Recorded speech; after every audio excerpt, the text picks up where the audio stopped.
God intends for a believer to develop. I'm not the same man of 16 years back. I looked at some of my pictures of 16 years back. It seems as 16 years back I had anorexia. I don't like that pictures. I had a 28 waist. I've got a 34 waist. I think 34 is better than 28. But there's transformation. 16 years back, I had full hair on my head. There's transformation.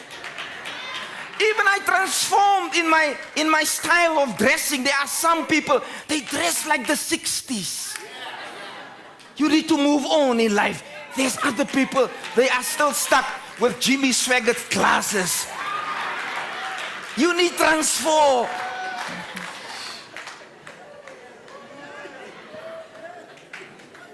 Being a follower of Christ means that you need to keep on learning. Being a follower of Christ means you need to keep on growing. Being a follower of Christ means that you need to keep on to get to the fullness or the wholeness of your life. It's a journey that will be complete only when Christ returns. You can never be content in your walk with God. Until that time, we are all work in progress, under construction. Therefore, if you want to point a finger to any other church and find a perfect church, you are sadly mistaken, because even the church is in transformation.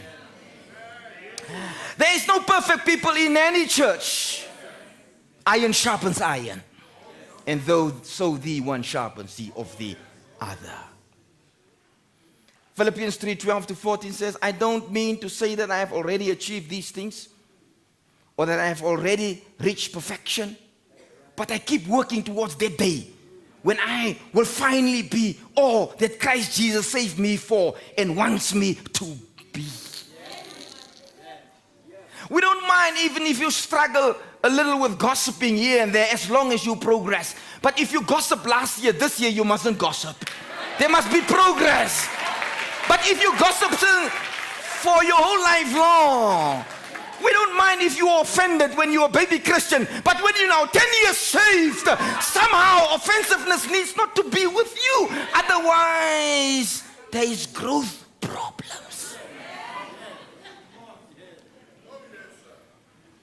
Why are we so reluctant to make even positive changes? Well, usually there is some benefits to maintaining the status quo. No matter how miserable we are. And no matter how desirable change may be. After all, there was some reason why we went down this road the first place.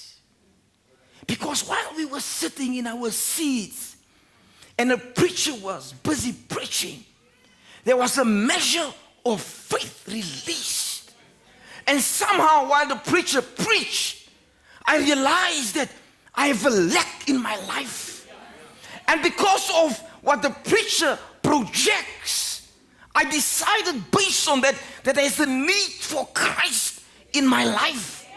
Therefore, I felt lack. Therefore, when we made the altar call, you walk to the front. You see, that was a walk of transformation. But you know what? That walk don't just stop at the altars. You need to keep on walking towards Christ. Let's take resentment for an example. You almost hurt or always hurt. You are a hurting person. You are poisoned with bitterness. In fact, we are sometimes at a place of unforgiveness. It's not a problem if you come to church with bitterness. It's the right place to be. It's not a problem when you come to church with unforgiveness. it's the right place to be. It's not a problem. But the difference is this. 6 months down the line, you need somehow to change. Even if you change from 80% bitterness at least to 40% bitterness, there must be at least some progress in your bitterness. But I know of people, they bitter for 16 years. Maybe you have growth problems.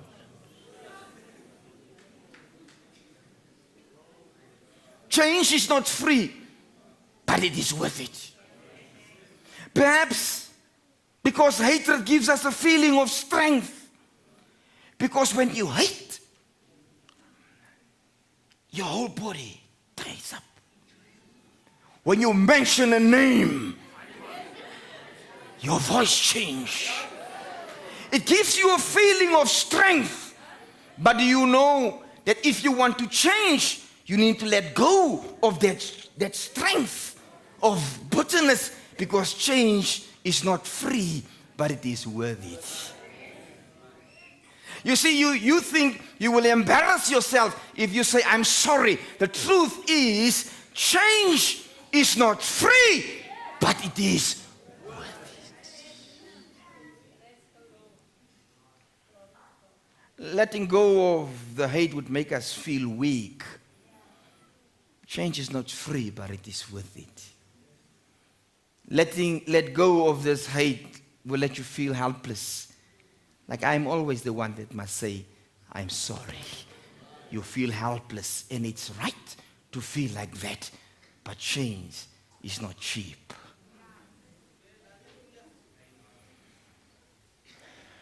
Not only that, but change means uncertainty. It means loss. Even good changes involve some kind of loss. Getting married means losing the freedom of singlehood. You see, change comes with a price. That's why I'm preaching in our church. If you are a young man and you are married now, I say, are you sure you can pick up the phone and tell your wife where you are? Because if you're not prepared for that, then you're not ready for change. Are you sure you can go home after work and not hang out at James's house, Bobby's house, or stop and go eat somewhere else? You need to know now that you have a house. Are you ready for that change? Change is not cheap, but change is worth it.